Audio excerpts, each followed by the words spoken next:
Despite what you think, the St. Louis Blues do have an advantage over the Florida Panthers, and I'm going to tell you why. Hey, this is Brain Chen. Subscribe to Lock On Blues. You're Locked On Blues, your daily podcast on the St. Louis Blues. Part of the Locked On Podcast Network, your team every day. Hello and welcome back to Locked On Blues. I am your host of Locked On Blues, Haley Taylor Simon, talking to you all things about our St. Louis Blues here on the Locked On Podcast Network, your team every day. Today on Locked On Blues, I'm going to talk to you about the Blues' weapons over the Panthers. Why this is a huge game for the Blues, and should Blues fans give up? Now, I hate that. I hate the idea of giving up. But this is something that I feel like we're at the point in the season where we do need to have a honest discussion about how things are looking, to say the least. So, all that said, let's get into today's episode. And today's episode is brought to you by Gametime. Download the Gametime app, create an account, and use code LOCKEDONNHL for $20 off your first purchase. There's no doubt that the St. Louis Blues have struggled tremendously so far this season. But the one thing I will say is that the advantage that the St. Louis Blues have over the defending Cup champs, the Florida Panthers, is the fact that they have two players within Philip Broberg and Dylan Holloway that faced the Panthers in the Cup finals last season with the Edmonton Oilers. Now, I will say that is like the secret weapon in a sense because, again, Holloway and Broberg, they both played in those games and they know the Panthers. I just think that it gives a little bit more of a motivational factor from that standpoint. If you were to look at those two players and maybe wonder how they view this Florida team, I would say probably wanting to get as many wins over them as possible in a single season, right? I think for Broberg and Holloway, being with a team like Edmonton, who always has been notoriously competitive since they've been there, it's a really big thing for them. And I know what you're saying. Oh, well, they only played, less than 80 something games in the season combined, but that's not the point. They've been with the organization for a little bit since they got drafted. So I think for me, I personally think that the Blues do have that advantage because of those two players. Now, there's also no doubt in my mind that you can't look at Philip Broberg and think, oh, he's this fantastic player. I don't think that Broberg's had the best season. Yes, I talk about him a lot on defense, and he's not that strong on defense. He is a good two-way player, and I think that's his biggest strong suit is that he is good offensively. And while that's important, I think for the Blues going forward, they need to find more players that are younger, that are basically just focused on defense and not being a good two-way defenseman. I think that we've seen that too many times in the NHL where teams get all excited about these two-way defensemen. And I know that's what Adam Juracek is. However, he is different only for the fact that Juracek is a really strong and solidified defenseman, and he's only going to get better as he continues to develop. But in terms of Philip Broberg, he's fine for what he is. But you never expected Broberg to be the star. And I hate to say that in a really negative way, but I'm not trying to be negative. I'm trying to be realistic. That when the Blues got him, I doubt they looked at him and said, oh, yeah, this guy's going to be our top pairing defenseman. They probably thought second pairing, which is where he's usually at. And then with Dylan Holloway, I saw him as a third or fourth liner, and he's really impressed me playing on the second line a lot. So I will say that they do have a lot more ice time being with the Blues, more so than they did with Edmonton. But I think that for those two players specifically, they've just faced this really strong Florida team more so than the Blues. I mean, when you look at the NHL schedule, you only play teams in the East twice a season, once home, once away. So that's why for me, I'm kind of like, I'm not too surprised. Now, on December 20th, the Panthers did beat the Blues in OT, 2-1. That's when Sonny scored, and it was funny because it was like sunny in Sunrise, Florida, so that was funny. But the Blues actually did a good job against them, but now they're home, obviously, in St. Louis, home ice at Enterprise, which I do believe gives the team somewhat of an advantage. I think this team's also better on the road, but I'm just going to be positive and say it's going to give them somewhat of an advantage. I think, too, with the Blues playing against some of these better teams, they just need to stay alive. Like, if they lose, they lose. But I'm just looking for basic things like not giving up and exerting all of your energy within the first frame, which this team sometimes does. And it's a very frustrating tendency because this team has the ability to be a really strong hockey team. They just sometimes, I feel like, get lost and they don't know how to come out of the rut that they're in, which then leads to bigger issues. And for the Blues right now, I think too, you came off. I mean, yes, it's not the results that you wanted against Edmonton with the OT win for the Oilers, but you still gained a point and you still put up a competitive fight. And for that, I can't be mad about it. I mean, when you think about the Edmonton Oilers, you have to think about Connor McDavid, Leon Draisaitl, even Connor Brown, Stuart Skinner, net. Like, there's so many good players on that team. Evan Bouchard. Like, I could go on and name all the good players on the Edmonton Oilers, um, which is basically the whole roster. Corey Perry's even really good. But I think for the Blues, I might have given them some sort of confidence boost because these were two teams that really weren't beefing at all. And I don't think they're beefing now, but I think that their names have been linked together tremendously since this past offseason with what happened with the offer sheets. So I think playing some better teams in the NHL does kind of make you have to wake up and say, okay, we need to play hard or else this is going to be embarrassing. And that's how the Blues should have been thinking all along to begin with. I think for the Blues, they kind of get into slumps and they just don't know how to come out of it. And that's something that Coach Berube was really good at doing with this team and his time here. He was able to get the Blues out of these slumps that they were in. Bannister, in the beginning, he was able to do that, but Coach Montgomery, he has a lot of work that he needs to do with this team, and I do believe that he is a good coach. And here's the thing, too. I didn't even talk about Coach Jim Montgomery. He obviously has faced the Panthers a lot in no, why was I thinking yeah, no, they faced each other. Was it the first round? It was where the Panthers beat the Bruins. I believe that he was coach. Let me go see. Because I'm pretty sure, yeah, I was right. Okay. Yeah. So, I mean, Panthers won in game 6. It was the second round last year. Okay, that's what it was. So, yeah, obviously he's faced them a lot too. So, you have a lot of the personnel on this team in terms of your head coach that has faced this Florida team. It's just weird when you play teams from, the East, and it's because you don't face them a whole bunch. So again, you only have those 2 games. I mean, granted, playing them December 20th is relatively recent. Crazy how fast time goes by, right? But I think that you just have different people, like your head coach, Jim Montgomery, players, Broberg and Holloway, that have been quite acquainted with this Florida team as of recently. And I think that is a very beneficial thing, especially in a game like this. I mean, anything could happen, right? The Panthers could shut out the Blues for nothing.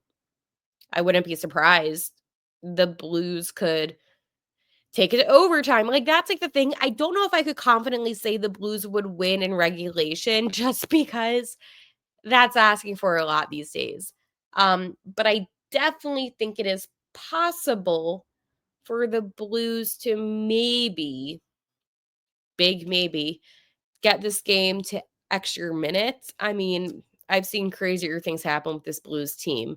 So I'm going to talk to you too about why this is such a big game for the Blues. I'm going to tell you who is playing tonight. And then again, hang around because we have that interesting topic of should Blues fans give up? As I said, we have a lot to get into on today's episode. It is a busy episode. I love game day episodes, I have to tell you. But first, I want to tell you about my friends over at Gametime. Looking for tickets for your next big event, whether it's a concert, a comedy show, a WWE event, or a sports game. Finding the right ticket at the right price can be a headache. But with Game Time Picks, it's never been easier. Let me tell you how it works. With Game Time Picks, the app does all the hard work for you. It curates the best deals so you don't have to waste time searching through thousands of endless ticket listings. I've been using Game Time Picks for a while now, and here's why I love it. The curated deals makes it super simple to find great tickets at a great price. No more stiffing through thousands of tickets and options. I recently grabbed a super deal for a prime seat, and I couldn't believe the value. It was a steal. The seat view feature is a game changer. Before I even hit buy, I can see exactly what my seat will look like in the venue. It's so reassuring. And the best part, you're covered. With Game Time's lowest price guarantee, if you find a better deal somewhere else, they'll refund 110% of the difference. Plus, your tickets are guaranteed to be delivered on time with easy cancellation options if something comes up. Take the guesswork out of buying tickets with Game Time. Download the Game Time app, create an account, and use code LOCKEDONNHL for $20 off your first purchase. Terms apply. Again, create an account and redeem code LOCKEDONNHL for $20 off. Download Game Time today. Last minute tickets, lowest price guaranteed. This is a big game for the Blues because there's not a lot of games left before the Four Nations face off. And that's something that you and we have talked about. The thing is, with the Blues, they need to just win. I mean, they have the game tonight, and then they have a game Saturday, and they don't play again until the 22nd. I know. So it is a lot of time off. So for the Blues, that's why I do believe that this is more important than anything. I'm just not holding my breath when it comes to this team because, again, I don't really trust this team. But what I can tell you is this. This is the projected lineup for tonight, and we're going to talk about it. So there is a bit of a flu going on, by the way. Yeah, if things can't get worse for the Blues, sometimes things do get worse. So with Texier out, Holloway's expected to be moving up a little bit. And yeah, so different things are going to be happening, but I'm going to read you the lines. Hofer will be starting in net, by the way. So, yep, Joel Hofer in net. Here's the lines for tonight. On the first line, centering, it's Robert Thomas. To the left will be Dylan Holloway. I told you he's moving up. And on the right, Bushi. Second line, centering, it's Captain Braden Shen. To the left, Jakey Neighbors. To the right, Jordan Kyrou. Finally, that third line, centering. How about Oscar Sundquist? To the left, Matthew Joseph, and then to the right, Zach Bolduc. Finally, the fourth line is Foxa. To the left is Alexei Torchenko, and then to the right, it's Nathan Walker, the Aussie. On defense, we have Cam Fowler, Colton Parayko in the first pairing. Second pairing, it's Ryan Suter and Philip Broberg. Finally, in that third pairing, it is Nick Leddy and Justin Folk. And then obviously Hofer in net. I like this actually. I love suits. I'm such a big Ryan Suter fan. So for me, that's just something that I like a lot. But I also kind of feel like Letty and Justin Folk on the third is the best option tonight. So I'm cool with it. I'm not upset about it. It is what it is. By the way, Kessel was assigned back to Springfield again. I don't know if I ever mentioned that, but that is what happened with him. So let's go talk some statistics, maybe some quotes and some other fun things that we have. Obviously for the Panthers tonight, I would watch out for Matthew Tkachuk. I told you about Matthew Tkachuk in the last episode, leading the team, 32 assists, okay? And on point wise, he has 51, which makes me a little bit concerned. He's on a 4-game goal streak, okay? He has 7 points as well in his last 4 games with 4 goals and 3 assists. And obviously we know who he is the son of, the great Keith Tkachuk. By the way, in the last 7 matchups, the Blues hold a 4-1-2 record against the Panthers. So that is really big. I mean, the Blues end up playing well against the Panthers.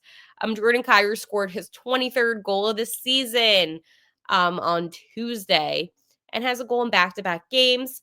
So right now, Ruzi has 23 goals, 44 points, and 153 shots on goal, baby. Ryan Suter is expected to play. Oh, he's playing in his 1,499 career game. So yes, one game away from 1,500 games in the NHL. So really good for Suits as well. I'm always happy for Suits. Anyways, the Panthers, whew, here we go. The Panthers have outshot their opponents 31-14. Here it gets worse. The Panthers have scored 180 goals this season. It gets worse because you might be thinking, hell, I don't know if it can get worse. I'll tell you why it gets worse. Sam Reinhart is also on a 4-game point streak with 7 points besides Matthew Tkachuk. So 2 goals and 5 assists for Reinhart. That makes me nervous. That makes me uneasy. And overall, I feel like they're going to continue that streak tonight, at least Matthew Tkachuk. So this is what Captain Braden Shen said, because he was kind of emphasizing the importance of getting points. And he says, we'll keep on taking little steps here and grabbing points. All points are valuable right now. Obviously, we would like to have 2, but we have a chance to finish the homestand off with the Panthers coming and then in Chicago. So we need to get points right now. Right now. No, I'm sorry. It was like a me myself. Right now. But they do need to get points now. And that's the thing. I told you all heading into this brand new year of 2025 that January and February prior to the 4 nations was going to be difficult. Now, the thing I will say is it's not going to be any easier because I do have the Jets after the break, so that's going to be hard. I just think that overall, this is a really difficult time for the Blues, and they're playing some of the better teams in the NHL. And it just happens that some of the better teams in the NHL happen to be in the West. And we've discussed this before. The West, in my opinion, is better than the East. But again, the team that won the Stanley Cup is in the East. So obviously, they're a very good team.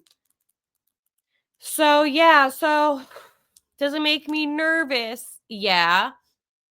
But do I think that the Blues are capable? Absolutely. And Braden Shen, like, he's saying all the right things, and I know that he's doing all that he can do. I just think that it's not a fair situation for him either to have all this pressure be put on him of how the team is doing, only for the fact of a few reasons. When you, as a team, are continuously struggling time and time again, what else can you say? How else can you be motivated? You really can't be. And that's the issue.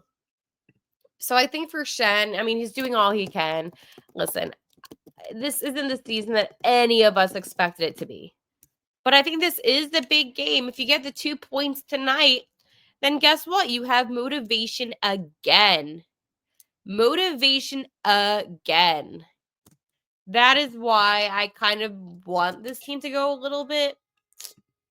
I'm conflicted. I'm just gonna get into this last segment because I'm really conflicted.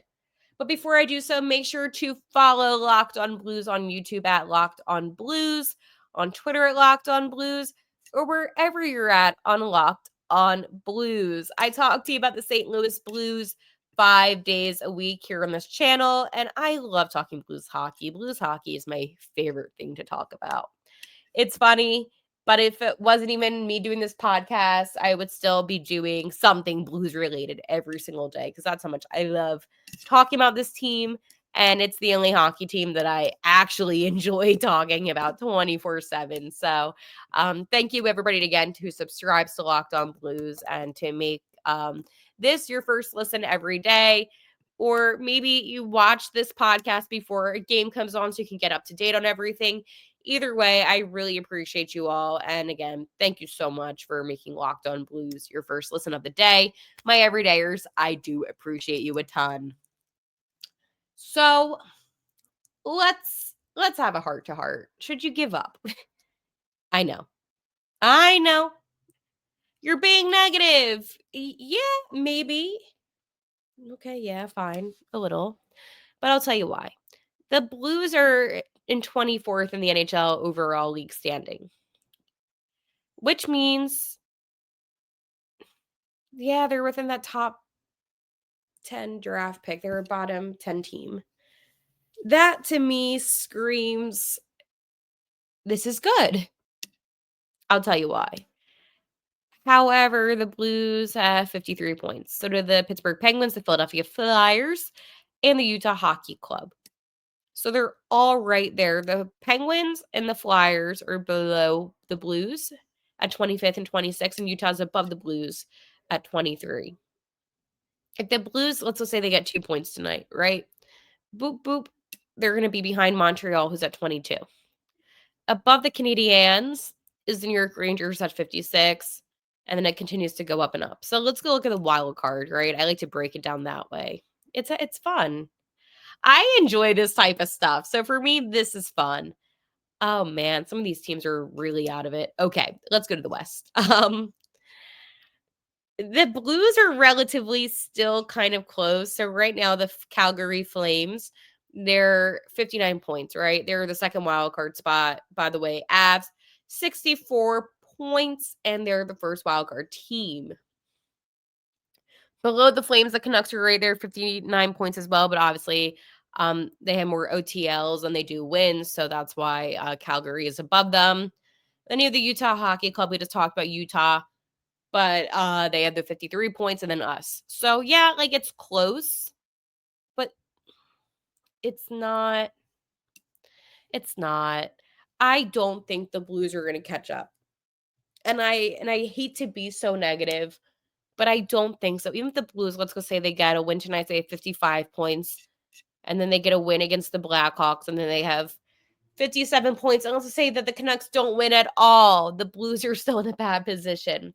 The Blues are just, at least to me, they're too far behind against some really good teams. It's hard because you can't count on some of the better teams to lose like 3 games in a row. Like that's not feasible. I mean, the Blues have yet to go on a win streak this season, so that doesn't help. But I just don't believe that this team is going to catch up. I just broke it down for you. What sounds more appealing for you as a fan, seriously, this season? Would you rather the Blues fight for a wild card spot? They may not get it, but they could certainly fight for it. Or do you want, and here we go, the Blues to get a bottom, to finish in the bottom 10 and get a good draft pick? Let me know. Because I think that no matter where you kind of go and what you kind of say with this one, you're not in the wrong. Because I can see both sides. Again, I think for me, I would really want to see the Blues be in the playoffs. I do. I miss it. I miss playoff hockey, watching Blues playoff hockey. I also could see myself really just being excited about getting a good draft pick and a potential really good candidate prospect even. So it's a conflicting situation for me. I go back and forth on this a lot. And I just want to know what you think personally. That way we can discuss on tomorrow's episode of an Are We Feeling Blue Friday. So again, let me know your thoughts, your comments down below. And like always, let's go Blues.